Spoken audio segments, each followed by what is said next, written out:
संस्कृतियाँ, ये बाहरी हमारे लिबास, हमारी शक्ल सूरतें, ये प्राइमरी नहीं है। ये सब कल्चर्स और ये सारी चीज़ें बाद में जुड़ी हैं।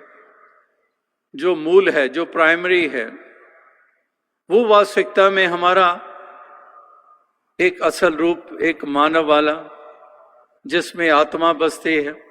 आत्मा जो परमात्मा की अंश है, जो डिविनिटी, जो एक डिवाइन परमात्मा, ईश्वर निराकार, इसी की अंश आत्मा बसती है हर घट में। तो उसको मुख्य रखना, उसको मूल रूप में उजागर करना अपने जीवन में, तब वास्तविकता में हमारे जीवन का महत्व बनता है और हम एक सही इंसान कहलाने के हकदार बनते हैं। ये लोक और परलोक दोनों को संवारने वाले बन जाते हैं। इसीलिए मूल के साथ जुड़ने की सदैव से महापुरुषों भक्तों ने ये बात की है। ये आत्मा कब से भटकी हुई, अपने मूल से आवागमन के बंधन में पड़ी हुई, अज्ञानता बरकरार रही। अज्ञानता बरकरार ना रहती तो इसका आवागमन का बंधन समाप्त हो गया होता। और जब जब भी समाप्त होता है, इस अंधकार के मिटने से होता है, ज्ञान के उजाले से होता है, अपने असली रूप में स्थित होने से होता है।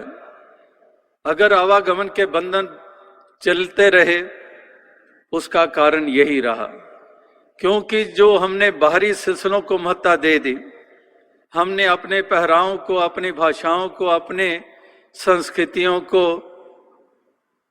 और नाना प्रकार की दुनियावी सिलसिलों को विशेषताएं दी और उन्हीं तक सीमित रह गए। वही अपनी पहचानें बना ली, वही अपनी आइडेंटिटी बना ली। और जो मूल रूप में जो हमारी असल आइडेंटिटी थी, उसमें हम स्थित नहीं हुए, उससे अनजान रहे, यानी कि आत्मा अनजान रही। तो इसीलिए इसके आवागमन के बंधन से इसको निजात ना मिली। जम जम मरे मरे पुन जम्मे, बहुत सजाए प्या देश लम्मे, कादर करीम ना जाना जे तो तिल पीड़े जो कहानियां। ये जन्मना मरना, ये इस आत्मा के साथ चलता चला गया। शरीर धारण, एक के बाद दूसरा, एक योनि के बाद दूसरी योनि, ये सिलसिला चलता चला गया। तो जहां पर ये आत्मा के लिए एक कष्ट का कारण ये अज्ञानता, वहां पर जैसे कहा कि इंसान के म्यार को नीचा गिराने के लिए भी यही अज्ञानता कारण हमेशा से बनी है। आज भी अगर ये इंसान का म्यार गिरा है, उसके पीछे यही अज्ञानता का अंधकार है।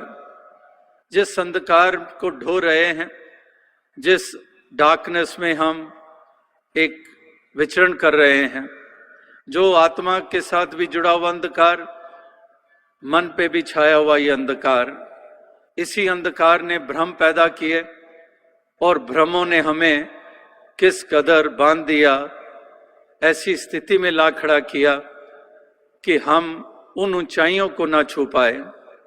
ये इंसानी जन्म हीरे जैसा जन्म अमोलक बताया गया है। यही वो जीवन है जिसमें वो ऊंचाइयां प्राप्त हो सकती है। और अगर यही हाथों से छिन गया, यही एक सफर हमारा जीवन का ना कामयाब रहा, इसी जीवन में हम उजाला अपने जीवन में ना कर पाए, तो फिर पतन ही पतन है। कोई ऊंचाई को प्राप्त करने की गुंजाइश नहीं रहती है।